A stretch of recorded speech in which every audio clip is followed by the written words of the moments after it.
ಜೆಂಟಲ್ಮನ್ಗೆ ರಾಜ್ಯ ಪ್ರಶಸ್ತಿ ಸಿಕ್ಕಿರೋದಕ್ಕೆ ಮತ್ತೊಮ್ಮೆ ನಮ್ಮೆಲ್ಲರ ಪರವಾಗಿ ಅಭಿನಂದನೆಗಳನ್ನು ಸಮರ್ಪಿಸ್ತಾ ಇದ್ದೀವಿ.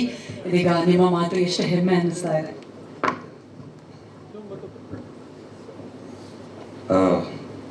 ಮೊದಲಾಗಿ ಈ ರಾಜ್ಯ ಪ್ರಶಸ್ತಿ ಕೊಟ್ಟಿರುವಂಥ ನಮ್ಮ ಸರ್ಕಾರಕ್ಕೆ, ಜೂರಿ ಮೆಂಬರ್ಸ್ಗೆ, ಇಲ್ಲಿ ಇರುವಂಥ ಎಷ್ಟೋ ಜನ ನನಗೆ ಸಪೋರ್ಟ್ ಮಾಡಿರೋರು, ಅವ್ರಿಗೂ ಫೋನ್ ಮಾಡಿದಾಗಲೇ ಗೊತ್ತಾಗಿದೆ ನನಗೆ ಅವಾರ್ಡ್ ಬಂದಿದೆ ಅಂತ.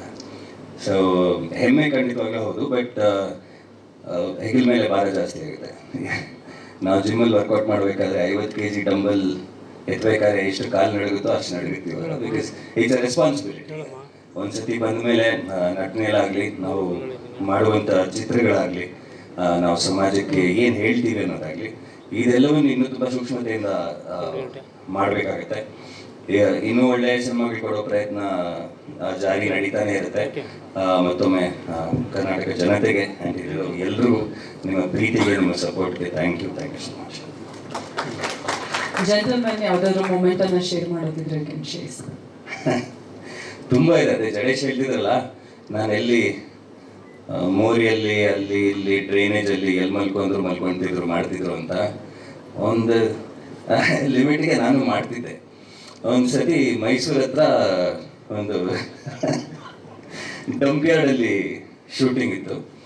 ಸುಮಾರು ಒಂದು 3 ಎಕರೆ ಇರುವಂಥ ಡಂಪ್ ಯಾರ್ಡ್. ಈಸಿಯಾಗಿ ಕಂಡುಹಿಡಿಬೋದು, ಯಾಕಂದರೆ 1 ಕಿಲೋಮೀಟರ್ ದೂರದಿಂದನೇ ವಾಸನೆ ಬರೋಕ್ಕೆ ಸ್ಟಾರ್ಟ್ ಆಗುತ್ತೆ, ಗೊತ್ತಾಗುತ್ತೆ ಎಲ್ಲಿದೆ ಅದು ಅಂತ. ಸೊ ಮಧ್ಯಾಹ್ನ ಸಮ್ಮರಲ್ಲಿ ಶೂಟಿಂಗ್ ಮಾಡ್ತಿದ್ದೀವಿ. 12 ಗಂಟೆಗೆ ಫಸ್ಟ್ ಶಾಟ್ ಬರುತ್ತಲ್ಲ, ನಮಗೊಂದು ಹೆಲಿಕ್ಯಾಮ್ ಶಾಟ್ ಬರುತ್ತೆ, ಡ್ರೋನ್ದು ಶಾಟ್ ಬರುತ್ತೆ. ಅದರಲ್ಲಿ ಸುಮಾರು 2.5 ಅವರ್ ಮಲ್ಕೊಂಡೇ ಇದ್ದೀನಿ. ಡ್ರೋನ್ ಹಿಂಗೆ ಬರುತ್ತೆ, ಹಂಗೋಗಿದೆ, ಹಿಂಗೆ ಬರುತ್ತೆ. ನಾನು ವಾಕಿ ಹಿಡಿಯೋಕ್ಕಾಗ್ತಿಲ್ಲ. ಡ್ರೋನ್ ದೂರ ಹೋದ ತಕ್ಷಣ ವಾಕಿ ಪ್ರೆಸ್ ಮಾಡಿ ಆಯ್ತಾ ಅಂತ ಇದ್ದೀನಿ. ಒಂದು 20 ನಿಮಿಷ 30 ನಿಮಿಷ ಅಂದರೆ ಅಷ್ಟು ಟೈಮ್ ಕಳೆದ ಮೇಲೆ ಹದ್ದುಗಳು ರೌಂಡ್ ಮಾಡೋದಕ್ಕೆ ಸ್ಟಾರ್ಟ್ ಆಯಿತು. ನಾನು ಇದು ಓಕೆ, ಡ್ರೋನ್ ಶಾಟ್ ಚೆನ್ನಾಗಿ ಕಾಣಿಸುತ್ತೆ ತಗೊಂಡ್ಬಿಡ್ಲಿ ಅಂತ ಕಾಯ್ತಿದ್ದೆ. ಸ್ಲೋ ಆಗಿ ನೋಡ್ತಾ ಅದೊಂದು 5 ಅಡಿ ದೂರಕ್ಕೆ ಬರೋಕ್ಕೆ ಸ್ಟಾರ್ಟ್ ಆಯಿತು. ಹಾಕ್ಬೇಕು, ಎಲ್ಲಿದ್ದೀರಾ ಇಲ್ಲ. ಸೊ ಮೊದಲನೇ ಸತಿ ಅನಿಸುತ್ತೆ ನಾನು ಕೇಳಿದ್, ಬಟ್ ಆ ತಕ್ಷಣ ಪಟ್ಟಂತ ಎಲ್ಲ ಓಡ್ ಬಂದರು. ಬಟ್ ದಟ್ ಈಸ್ ಆ ಎಕ್ಸ್ಪೀರಿಯನ್ಸ್ ಯಾವತ್ತೂ ಮರೆಯೋಕ್ಕಾಗಲ್ಲ. ಯಾರು ಅಲ್ಲಿ ಹೋಗಿ ಒಂದು 2 ಅವರ್ ಅಲ್ಲಿ ಮಲ್ಕೊ ಅಂದರೆ ಬಹುಶಃ ಯಾರು ಮಾಡ್ತಾರೋ ಗೊತ್ತಿಲ್ಲ. ಮಾಡಿದ್ದೀನಿ, ಅದಕ್ಕಾದ್ರೂ ಸ್ಟೇಟ್ ಅವಾರ್ಡ್ ಬಂದೆ. ಭಾಳ ಸಂತೋಷ. ಬಟ್ ನೆನಪಲ್ಲಿ ಉಳಿದಿರೋದು ಅದೊಂದೇ ಒಂದು experience. Thank you so much sir. ಖಂಡಿತ ಆ ಡೆಡಿಕೇಶನ್ಗೆ